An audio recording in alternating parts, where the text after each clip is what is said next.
All right, so we'll be doing soft tissue injuries today of the upper and the lower limbs. There are questions throughout the presentation. So to answer them, if you could put your answer in the chat and Andre will have a look and let me know. And then we'll go through everything from there. So the objectives are to identify common soft tissue injuries of the upper limb, also the lower limb, and to order relevant investigations and figure out the immediate and the definitive management. So we'll start with the upper limb first. So question number one, to start the ball rolling. We've got a picture here of a right arm and a left arm, and then underneath, that's the left arm again. So your question, a 43-year-old man just got back into weight training. He felt a pop in his left arm. What's the diagnosis? So if you have a look at A, B, C, or D and write your answers in the chat.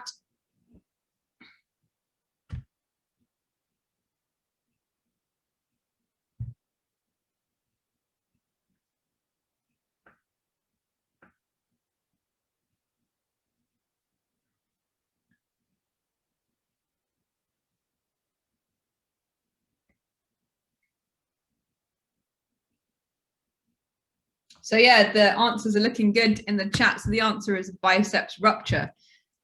So if we look at the left one closely, this picture, you can see there's an indentation there and the muscle belly of the biceps has been retracted upwards. So this sign here is actually called a Popeye sign. That's Popeye from back in the day cartoon times. And we'll go through a bit about biceps ruptures now. So as the history suggests, it's a sudden pop. It's for heavyweight kind of injuries and flexion. They have pain in the upper arm and they have weakness in flexion as well as supination. So the biceps muscle is a supinator as well as a flexor. Don't forget that. The examination, so the most sensitive one is to do this examination called the hook test. So if you look at this side, this is a normal biceps tendon. You can see the finger goes under the tendon. And if you feel your own elbow at the moment, biceps are quite strong. It's a very distinct structure. And you can actually hook your finger around it, just as you do there. So in an abnormal, a ruptured biceps tendon, you see here the finger just goes through because there's no tendon to grasp. And that's how it would be on examination. So that's one thing you can do. The Popeye sign I described, where the biceps muscle belly retracts upwards, it's actually a late sign. So the tendon ruptures about here and the belly, the muscle belly gets pulled upwards towards the actual shoulder joint. And that's what's caused the bunching of the muscle. And that's that Popeye sign, just to remind you. So immediate management, they're going to be in a lot of pain. So you give them a poly sling. This is just for comfort. They are allowed to take the poly sling off. They can move their arm around, but we would suggest don't do any more heavy lifting. They can do kind of waist level activities as they're comfortable. Otherwise, the elbow gets quite stiff. If it's an acute injury, we can order an ultrasound scan. The ultrasound will look at how far apart the tendon edges are, which will give us a better idea of how to fix it. But if it is a delayed presentation, so a number of weeks, and we even see people after a number of months, you can imagine with the muscle retracting upwards towards the shoulder, that gap may reach 5 centimeters, 7 centimeters, and it's not something we can just reattach to stitch together. We do have to do a more complex operation. This is an ultrasound showing the biceps tear about there. So the biceps is right next to the brachial artery.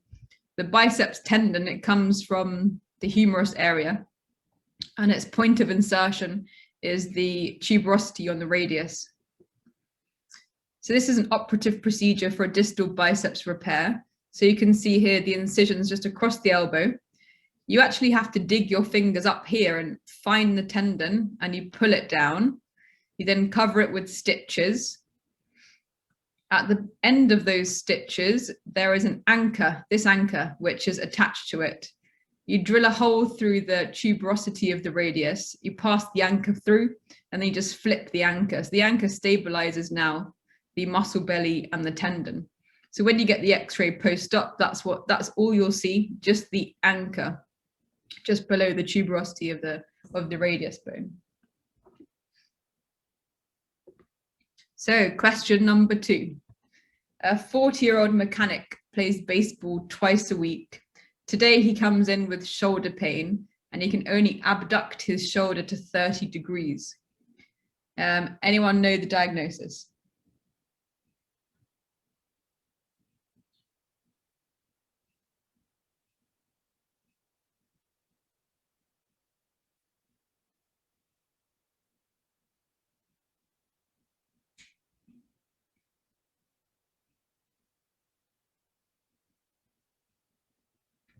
Great, so you're all correct again.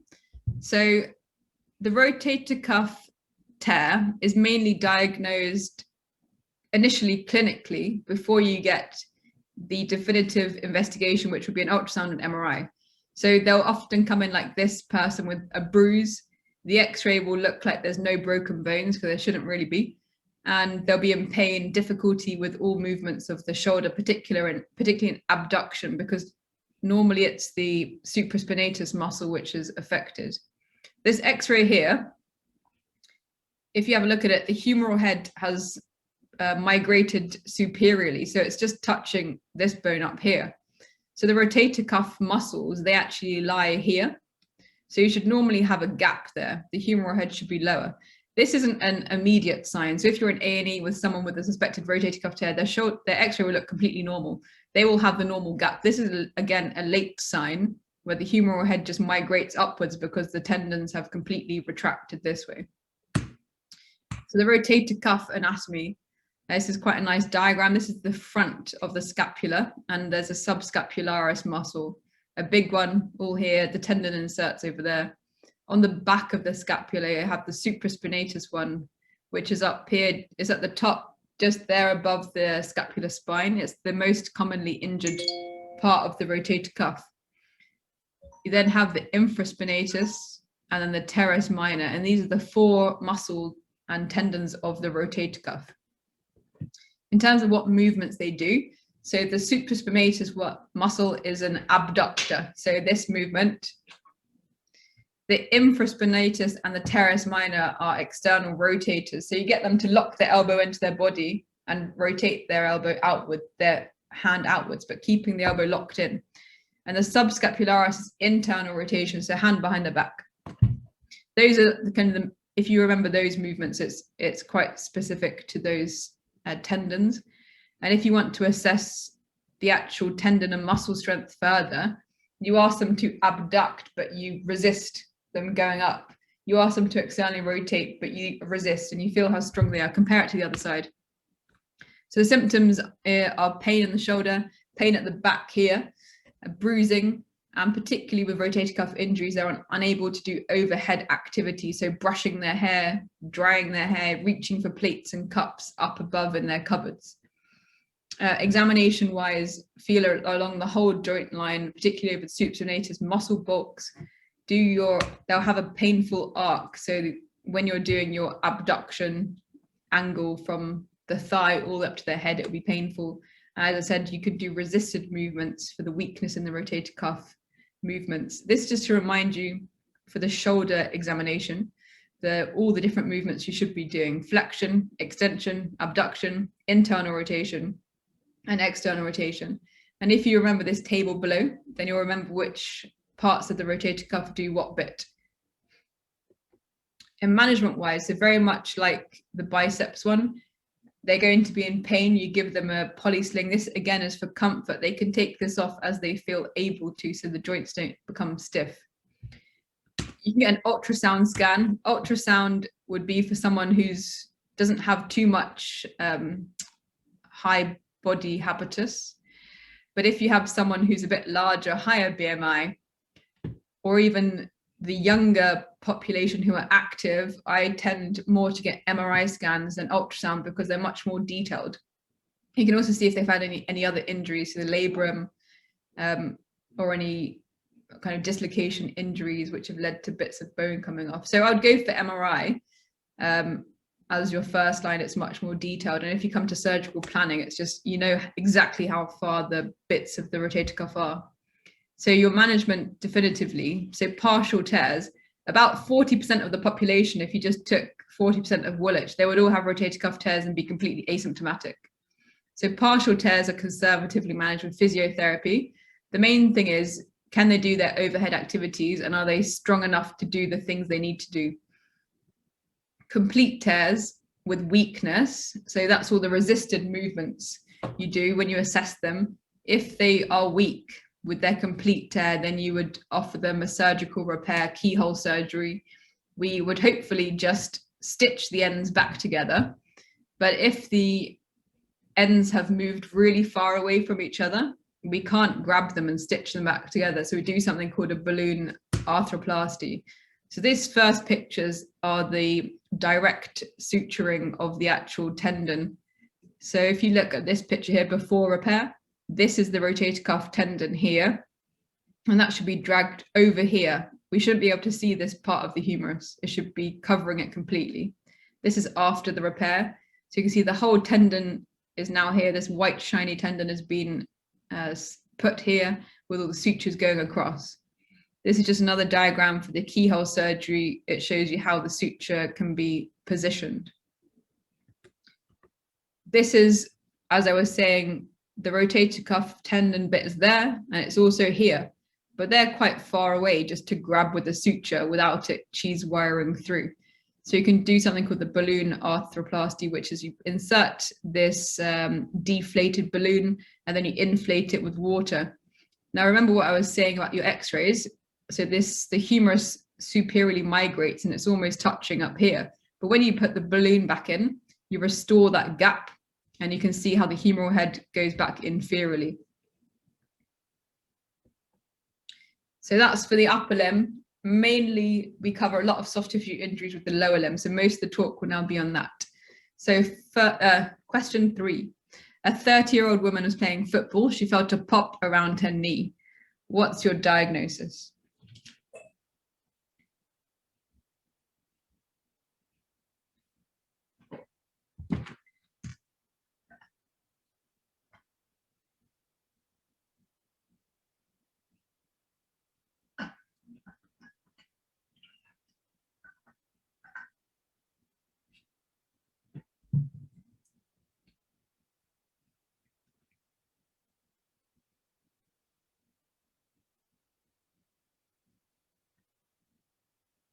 We've got a good mixture of answers coming about. So this one is a quadriceps tendon rupture.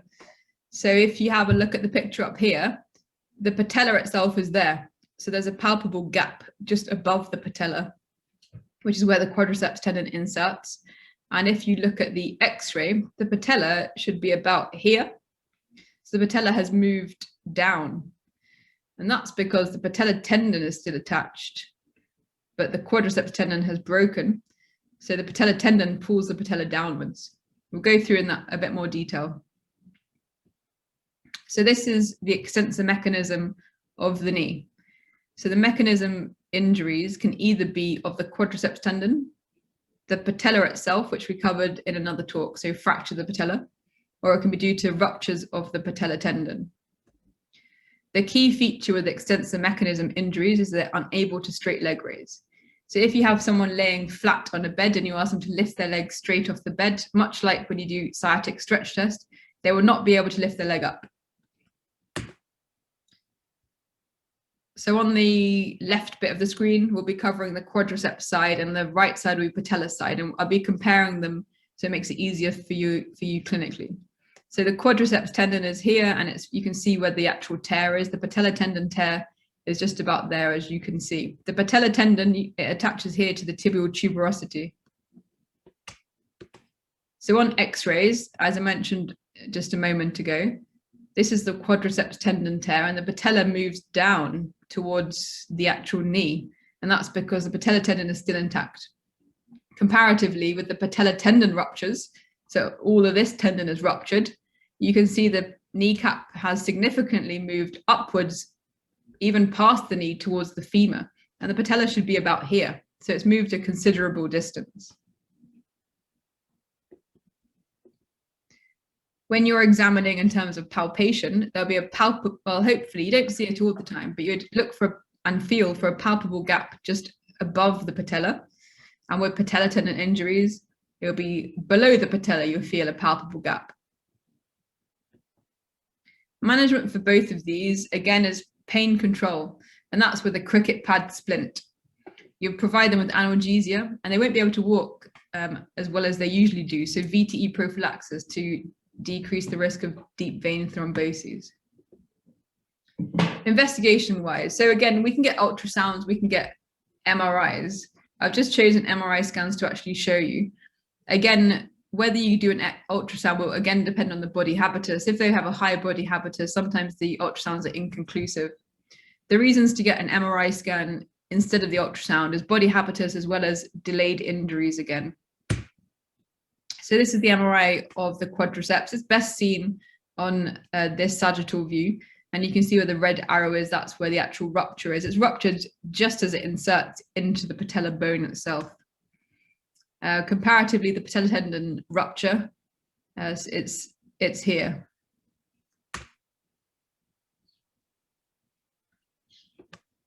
So in terms of repairing it, with complete ruptures, you always have to do surgery. If you don't operate, they will not be able to straight leg raise. So they're quite similar operations, it's just upside down. So the quadriceps tendon repair, you apply some sutures here, you drill holes through the patella, pass the suture ends through, and you tie a knot down here. With the patella tendon repair, it's just the upside down. So you put the sutures in the patella tendon, you then drill holes upwards, pass the sutures through, and again, form some knots. It's quite common that extensor mechanism injuries in A&E, GP practice. So it's definitely something you don't want to miss. It's much easier for us to treat them early because the ends of the tendon will be closer together. The longer you leave it, the more further apart it goes, and we cannot do a direct closure.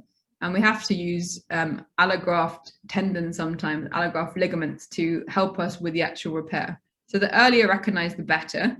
So if you did have them in A&E or UCC, this is definitely something you should be referring to orthopedics on the on-call.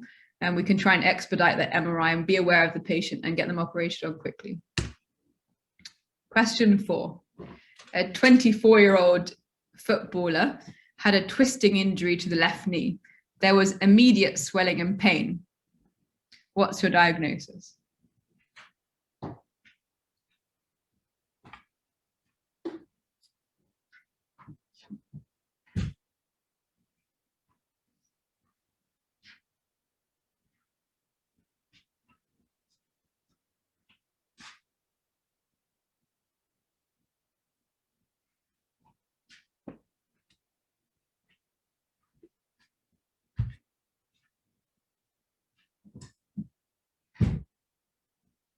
All right, again, a good mixture of answers. So this one is an ACL injury. I'm glad someone has written plus or minus C. We will go through comparatively ACL injuries versus meniscal injuries, just so you can figure out the differences. This one's an ACL injury. The main points in that question that highlight ACL, number 1, twisting injury, and number 2, immediate swelling. So with ACL, PCLs, they get immediate swelling. And then with meniscal injuries, they get delayed swelling. So they will have it hours later or even the next day. If you look at this picture, you can see the left knee is swollen. So there's a knee effusion. You cannot make out where the patella is compared to the right normal knee where you can. This x-ray has a nice sign on it. This one here, lipohemarthrosis. So this signifies that either there is a bony injury in the knee joint or there's an ACL or PCL tear or avulsion, because this is where the bone marrow and fat comes out and it settles and you get this solid line. So whenever you see lipohemarthrosis but the x-ray looks normal, there's something going on. We need to get a CT or further imaging. So the knee. So we'll be covering the ACL and the menisci. So this, you have a medial menisci, you have a lateral menisci, and they're both C-shaped. They act as shock absorbers between the femur and the tibia. The ACL is here, so it goes from the lateral side to slightly medial, but mainly in the center.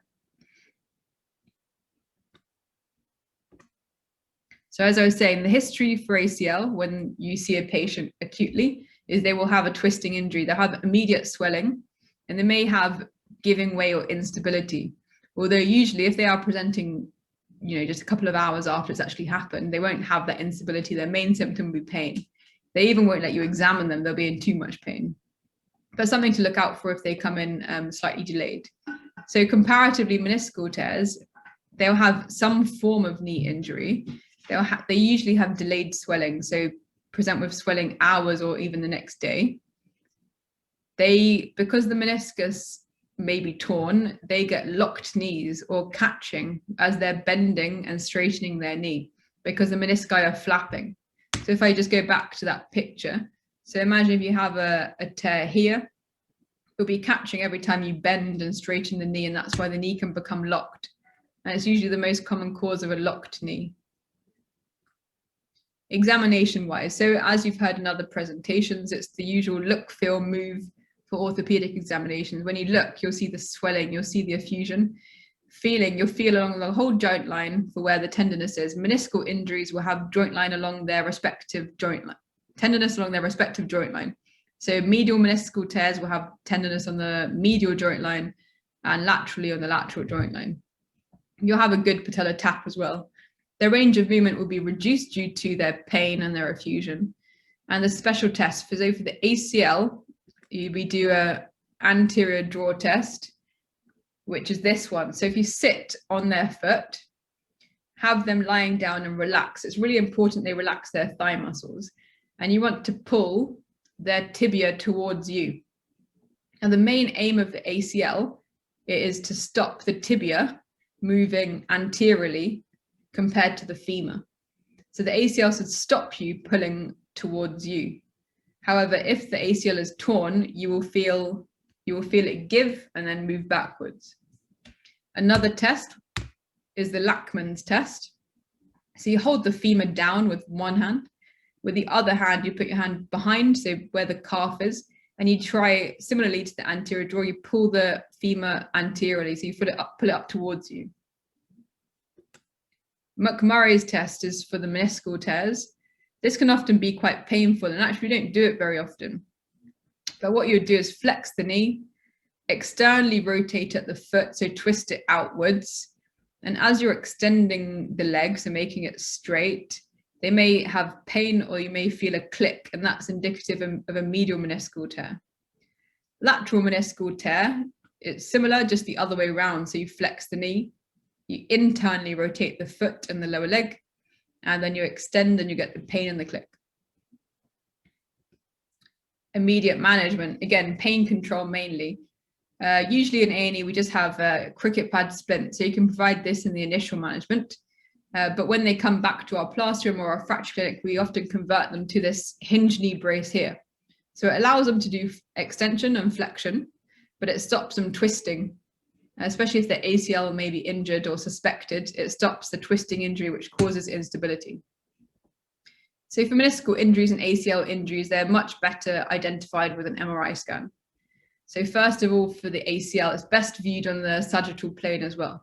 So you can see here, this is a normal ACL. You can see the fibers going up and it all looks quite good. If you look at the torn side, first of all, the most obvious thing is that the fibers are much flatter. They're going in this direction compared to going to this direction where they normally do. The rupture looks about here. So the fibers are continuous here, continuous. Then there's a break in the fibers, and that's where the tear is. For the meniscal tears, you can look at them in the coronal and the sagittal planes. Now, if you look at the triangle, so this is first of all, the coronal view. You look at this triangle, those are your menisci. So the top meniscus, the bottom one. Sorry, it's one meniscus, but there's some layers. But you look at the meniscus here. On this side, you look at the meniscus here. You look at triangles. Those triangles should be completely black. You should not have this white line. So any white areas in this black triangle would make you think there's a meniscal tear. Again, you compare this on the sagittal view. These triangles for the meniscus should be completely black.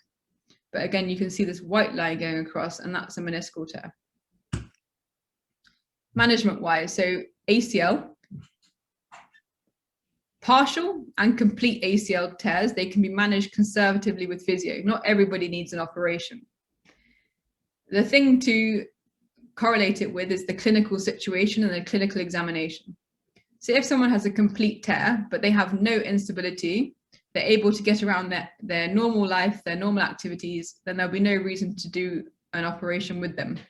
If they're very young, the only downside to not doing an operation is if they become unstable, their tibia starts to anteriorly migrate against the femur and they get early osteoarthritis.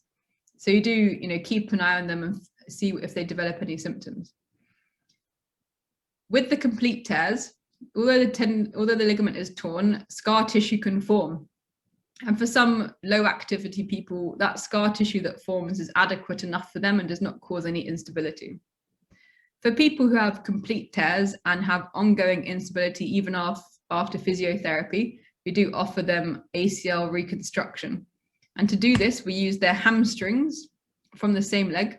We take the hamstrings from the back of the knee, we take them out completely, we make a graft, and we drill a hole through the tibia, drill a hole through the femur, and you insert your new ACL straight through.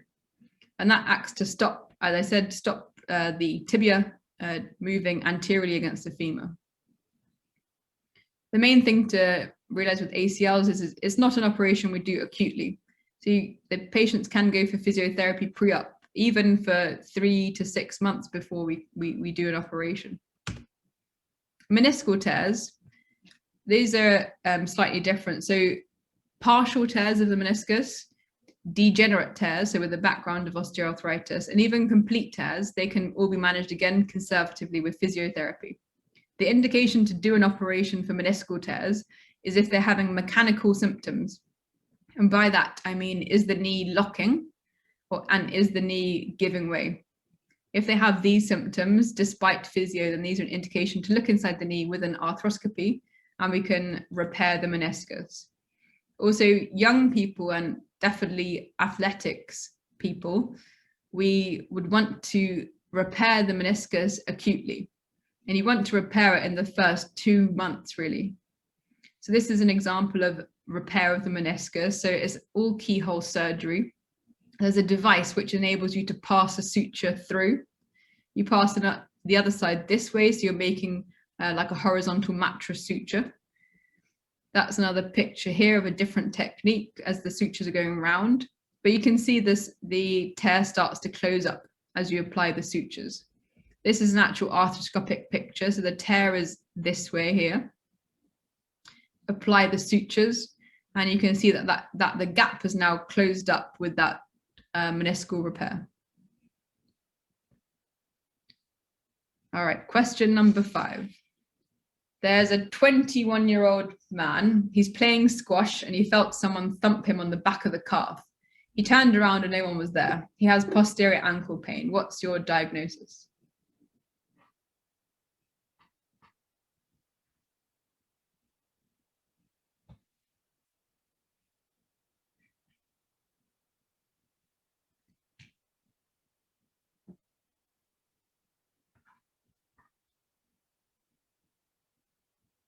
All right, good. So I think everyone said D. This is an Achilles tendon rupture.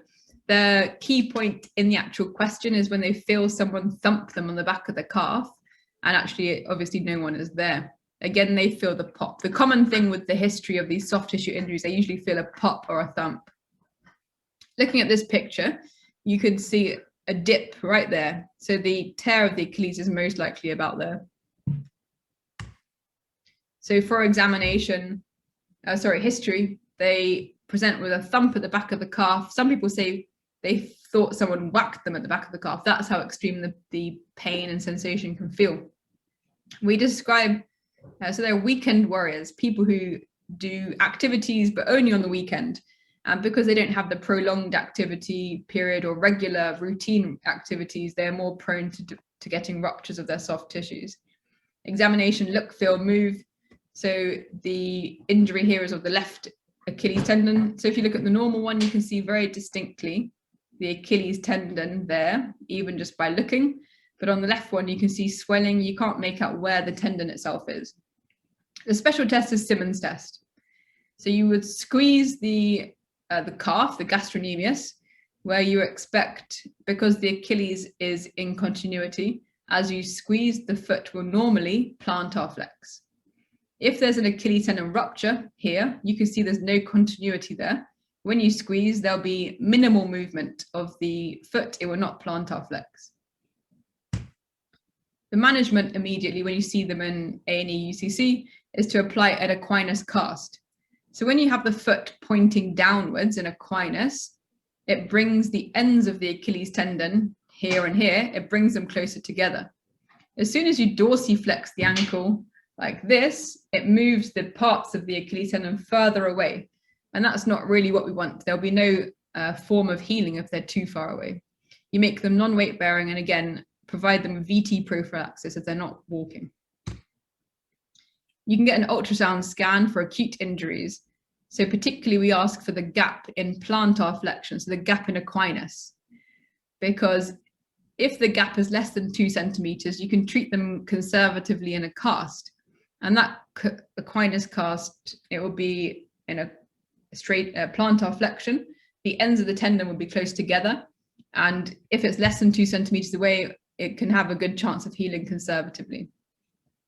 If again, delayed presentation, we much prefer to have an MRI scan, because the ends of the tendon, they can move very far away from each other, and we may need to either order special equipment to fix it or even send to a tertiary referral center. And the management for partial tears of the Achilles tendon and a gap of less than 2 centimeters is conservative. They're in their equinus cast for 10 to 14 days. We then give them a boot, which has a heel raise there. So you can see their foot is essentially pointing down, much as it did in the equinus cast. There are usually 4 heel wedges there, you can see. And every 2 weeks, they remove 1 wedge until the foot is in a neutral position. But you want to do this gradually. If you go from equinus to dorsiflexion, you completely rip again the repair that they had been forming. If the gap in the Achilles tendon is more than 2 centimeters, or if there is a delayed presentation, so they've come in 4 or 5 weeks after the injury happened, then you would do an operation. So this would just be with direct sutures. So you can look up the Krakow method or Kessler method for suturing tendons. It's a very strong method. We use Ethibond, and you tie a knot. You'll then put them in an equinus back slab for a couple of weeks, and then you'll slowly move them into a boot with the 4 wedges and remove a wedge every couple of weeks. All right, so I hope that's covered how to identify upper and lower limb soft tissue injuries, knowing the immediate management for your level and your stage, knowing what investigations we prefer if we're going to operate. And we've covered the most common ones, so biceps, rupture, rotator cuff, quadriceps, patella tendon, ACL, meniscus, and Achilles tendon ruptures. Does anyone have any questions?